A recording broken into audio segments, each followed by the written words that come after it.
السلام عليكم ورحمة الله وبركاته. ما لقيتش حد اصور معاه. انا بفضل اجيب دكتور او عالم كبير او طالب عنده خبرة اكتر. بس لما لقيتش حد اصور معاه بصور مع نفسي. من علامات النجاح في النهايات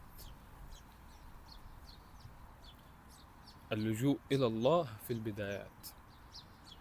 الموضوع ده اخد مني نص حياتي في تعب شديد جدا.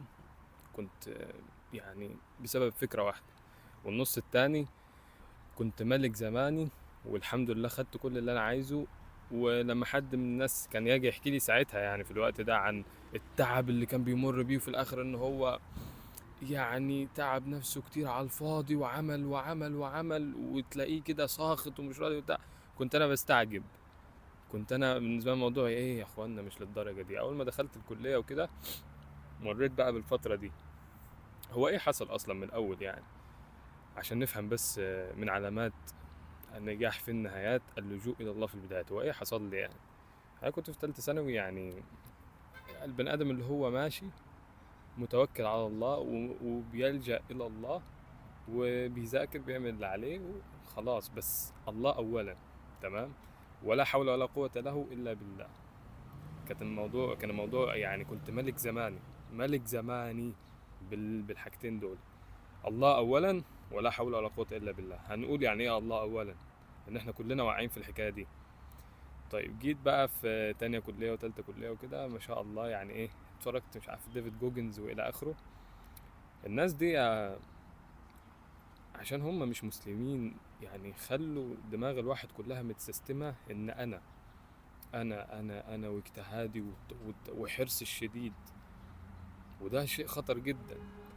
حرصك واجتهادك. وعلى فكرة في الفترة دي اقول حاجة بس عشان ما تفهمش غلط. انت في الفترة دي مش بتبقى بعيد من ربنا ولا بتبقى، لا انت بتبقى بتصلي وقريب من ربنا وكل حاجة. بس حرصك الشديد جدا على حاجة معينة، حتى لو يعني انت اصلا مش قادر تتخيل ان ربنا يعمل لك عكسها، او ان هو ما يديهالكش دلوقتي. تمام. وانك تحط كل مجهودك، ممكن توصل لمستويات عمرك في حياتك ما كنت تتخيل انك هتوصل لها عشان توصل للحاجة دي. الحرص الشديد اللي بيجيلك ده بدون انك بتكون بتلجأ الى الله على طول وتتبرأ من حولك وقوتك، وتلاقي كلمة انا بتتكرر معاك كتير. كلمة أنا بتتكرر معاك كتير، وإن أنا هوصل وإن شاء الله وإن شاء الله أشتغل كده. مش عايز أخلي الموضوع يروح ناحية إن أنا بعملي، إن أنا هوصل بعملي، إن أنا هوصل، لأن كلنا لما نسمع الكلام ده بنقول لا ده مش أنا، لا يا عم أنا أعمل وأتوكل على الله وكده. لكن الحوار مش كده. إحنا كلنا واقعين في المشكلة دي. إيه هي؟ عشان الموضوع بس ما يوسعش مننا وتحس الفيديو لخبط في بعض. أوصف طيب، عشان هي موضوع يعني تجريبي أكتر من إن هو موضوع نظري. انت بتاجي تبدأ تبقى عايز حاجة كويس اللي انت دخلت الفيديو عشانها دي، وبتبقى عايز تحط كل مجهودك فيها وعايز تضمن ان هي هتجيلك ان شاء الله وحريص جدا عليها. تمام. من كتر حرصك ده بيبدأ يتهيأ لك ان الحول والقوة بتبقى ذاتية فيك من كتر حرصك. وانا هنا بخص الناس اللي هم اصغر سنا من الناس اللي هي 30 سنة وكده. الناس 30 سنة ربنا رباهم وعلمهم خلاص التوكل التام على الله.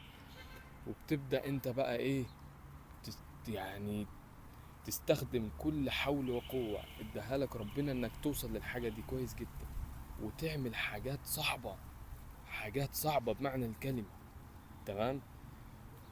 بس بعد كل ده لو ربنا لم يشاء ان هو يدي لك الحاجة دي دلوقتي، هنا بقى تعرف حقيقة الهدف اللي انت كنت ماشي عليه، وتعرف ليه انك كان المفروض تدور على الحاجة اللي هقولها لك دي دلوقتي، وان هي دي علامة نجاحك في النهاية وهي ما كانتش عندك.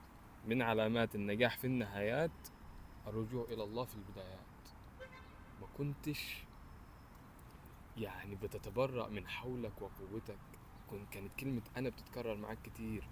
والنصاحة اللي انت فاكر نفسك يا دي يا أبو العريف، يا دي اللي بتسهر مش عارف ايه، يا واد يا اللي بتخلص قبل الناس وبتراجع، أو يا واد يا اللي هتعمل كده، أو يا واد يا اللي خلصت مصادر البحث عن الحاجة دي في كل حتة. تمام. او يا واد يا اللي ملتزم، والحته دي كويسه جدا لان معظم الناس دلوقتي تدور جدا على الالتزام. يا واد يا اللي ملتزم يا اللي هتعمل كذا وكذا وكذا. وبتبدا في الغفله دي تكمل وانت ناسي ان اصل التوفيق من الحق سبحانه وتعالى. بتكون ناسي في الفتره دي ان التوفيق من ربنا. بتلاقي نفسك يعني وكأن انت المسؤول عن نتيجة كل شيء، وان انت هتعمل كل شيء. تمام. عارف ان الموضوع يكاد يكون مش واضح، بس هو تجريبي شوية، فانا مش عارف اوصفه بالطريقة اللي هي. وعلى فكرة ما عنديش وقت اقعد اكتب سكريبت واعمل سمنيل والكلام ده، مفيش وقت خالص. هو الجمعة اليوم الوحيد راحة. لو خدت نص في الحاجات دي انا هحترق نفسيا، لان بقى الاسبوع مليان شغل ومليان حاجات تانية. فحاول تفهمني كده او اسمعني انت وبتعمل حاجة يعني. الموضوع مهم يعني، يستاهل. طيب ايه مشكلة ان انا ادخل زي ديفيد جوجنز واعتمد على نفسي جدا وابقى واثق من نفسي، وادخل وانا اللي هعمل وانا هسوي واجيب اخري بجد. انا بكلمك على واحد مثلا يعني بتشتغل 13 ساعة، بتذاكر 12 ساعة واكتر واعلى. ايه المشكلة؟ المشكلة ان انت لسه معرفتش ان ربنا خلقك مش كامل، وان ربنا خلقك بتحتاج الى حول وقوة. هو مديك حول وقوة على فكرة، والدليل على كده ان في ناس ما تعرفش ربنا اصلا وبتنجح. بس انت محتاج طلب دايما الحول والقوة الخارجية اللي هي من الحق سبحانه وتعالى، محتاج دايما تكون بتطلبها. ليه محتاج دايما تكون بتطلب الحول والقوة الخارجية؟ ليه؟ قول كده ليه. ما هو مديني حول وقوة داخلية اقدر اعمل بيها كل حاجة، والحمد لله انا حريص جدا ان اوصل للحاجة دي بالحول والقوة اللي ربنا مديها لي خارجيا داخليا، وبصلي وبعمل كل حاجة. لو ما وصلتش، او لو تعطلت، او لو كانت مش مكتوبه لك الحاجه دي دلوقتي،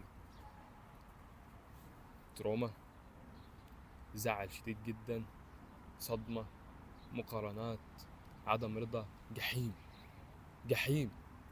حياتك تتحول الى جحيم مع انك عندك 95% من الحياه اللي انت لطها. 5% اللي فاضله ديك الشيطان هيقعد مخليها لك وكأن دي نهايه العالم.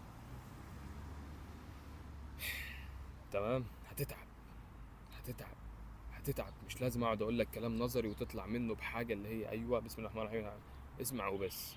اسمع عشان تكون وعي كده من غير ما انت تحس. هتتعب تعب شديد، وهيبقى عندك عدم رضا مهما كانت قوة ايمانك عاملة ازاي. تعال بقى على الجانب الاخر.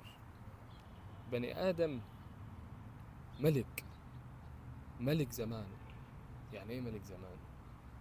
يعني هو بيذاكر بس بيخلي الله اولا. يعني ايه الله اولا؟ صباح الفل، صباح الخير، لا حول ولا قوة الا بالله العلي العظيم. يا رب ساعدني انا ما بعرفش اعمل حاجة.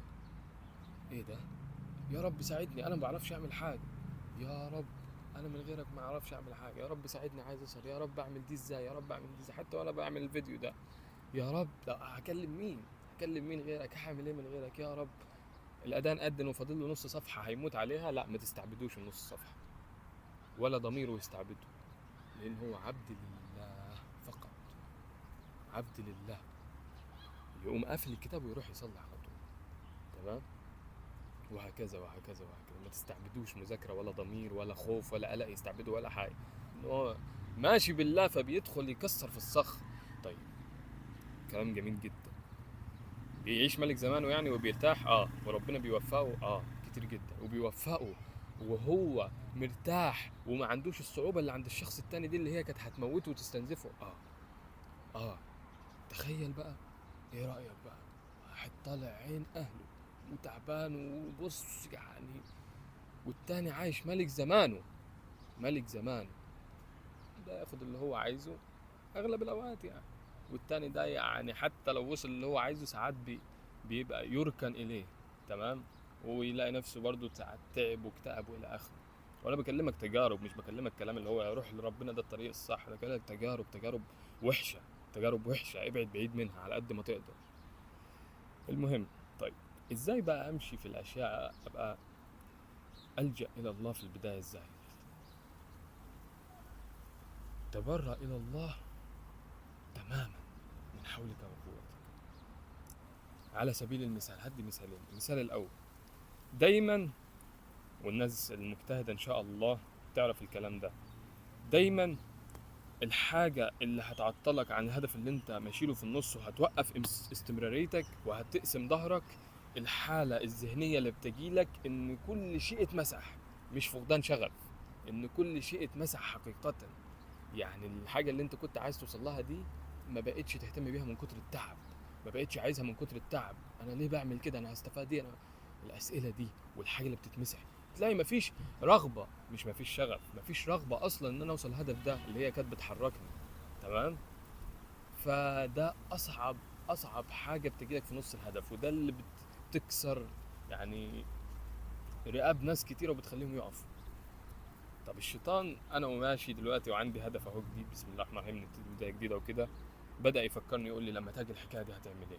على طول لقيت اجابه من داخلي، هعمل كذا، انا هسوي كذا، انا ان شاء الله هروح المكتبه مثلا واذاكر جنب ناس، انا هروح شركه معينه في الشغل، هروح مكان معين في الشركه في الشغل الناس فيه منتجه وكده واتصاحب عليهم واقعد جنبهم، إيه مش عارف، هجبر نفسي هعمل كده. والله العظيم والله العظيم والله العظيم ما هتعرف تعمل ولا حاجه، وهتقع. ليه؟ لان دي سنه الحياه. هو مين قالك ان ربنا عايزك توكل الى نفسك؟ ومين قالك ان هو عايزك تلاقي حل كل مشكله بنفسك كده؟ يا جدع انت، امال فين اللجوء الى الله؟ ما هو ده اللجوء الى الله. خلاص النقطه دي وضحت. ايه اللجوء الى الله في المثال الاول اللي قلناه ده؟ اللجوء الى الله ان انت ما تحملش ثقل ان كل الامور تحت السيطره. مش كل الامور تحت السيطره. تمام. لازم انك تخلي اللجوء الى الله هو حل مشاكل كتير عندك. طيب المثال الثاني اللي نوضح بيه اللجوء الى الله، وهو انك في الحاجات الصغيرة اللي بتاجي عليك في دنيتك بتشوف نتيجتها، شوف رد فعلك. يعني على سبيل المثال امتحان معين، حاجة معينة، نتيجة معينة في حاجة معينة، بيزنس معين إلى آخره. شوف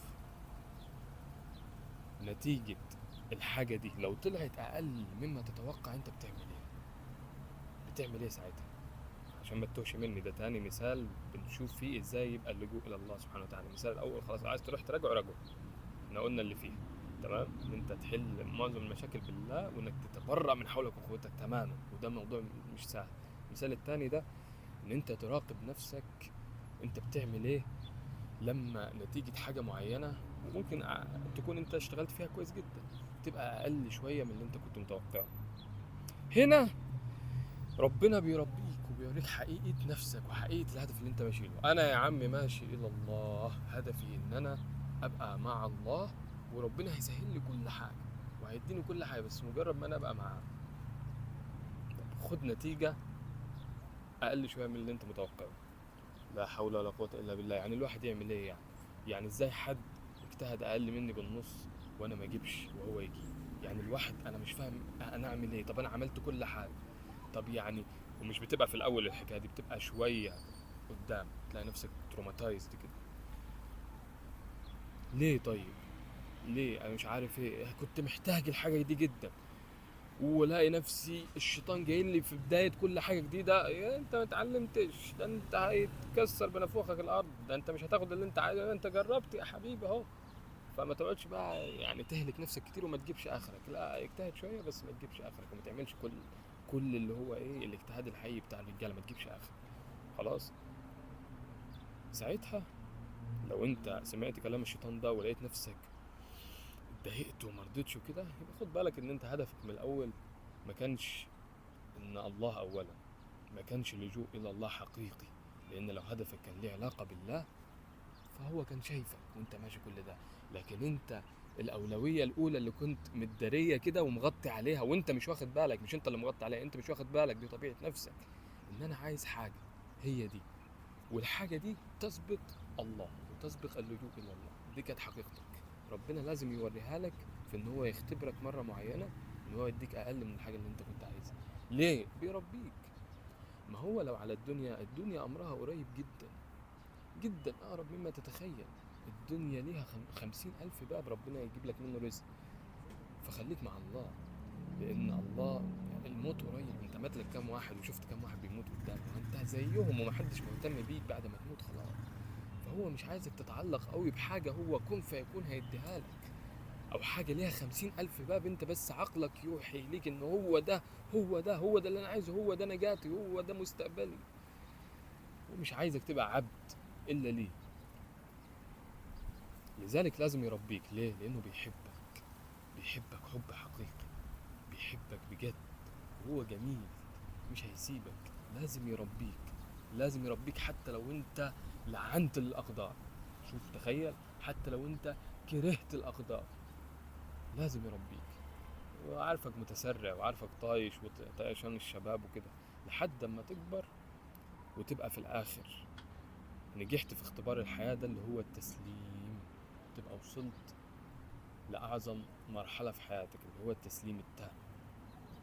منين يجي التسليم ده؟ إن يبقى الله هو أولا. دي رحلة حياة، دي مش حاجة كده أنت هتشتغل عليها النهاردة وبس. وده اختبارك في الحياة، ويا وصلت له لحد بعد 40 سنة يا ما وصلتلوش. ده اختبار الحقيقي في الحياة، وده أصعب حاجة. فمن علامات النجاح في النهايات اللجوء إلى الحق سبحانه وتعالى في البدايات. تلجأ إلى الحق إزاي؟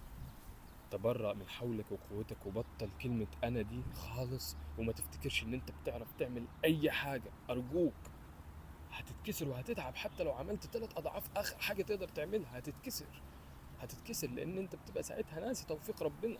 بتاخد كل الحاجات وكأن أنت المدبر، وأنت اللي بتعمل وأنت اللي بتسوي، وكمان بتتعب وتقلق وتخاف، وربما في الآخر ما تاخدهاش. فأرجوك تبرأ من حولك وقوتك، دي الأولى. والتانية، راقب جدا كويس التربية الإلهية، لأن دي مش خطوات بس أنت هتعملها وهتبقى وصلت للتسليم ووصلت إنك بتلجأ إلى الله. مش خطوات، دي في تربية إلهية جديدة بتغيرك نفسيا، هو المسؤول عنها سبحانه وتعالى. تبرأ من حولك وقوتك نهائيا، ودايما اسأل الله واستغيث بالله، وكأن انت ما بتعرف، وكأن ايه وانت ما بتعرفش تعمل ولا حاجة. دايما ده يبقى شعورك. التانية، راقب جدا تصرفاتك بتبقى ازاي لما انت ما تاخدش اللي انت عايز عليه لاخر حاجة. بس. سلام عليكم.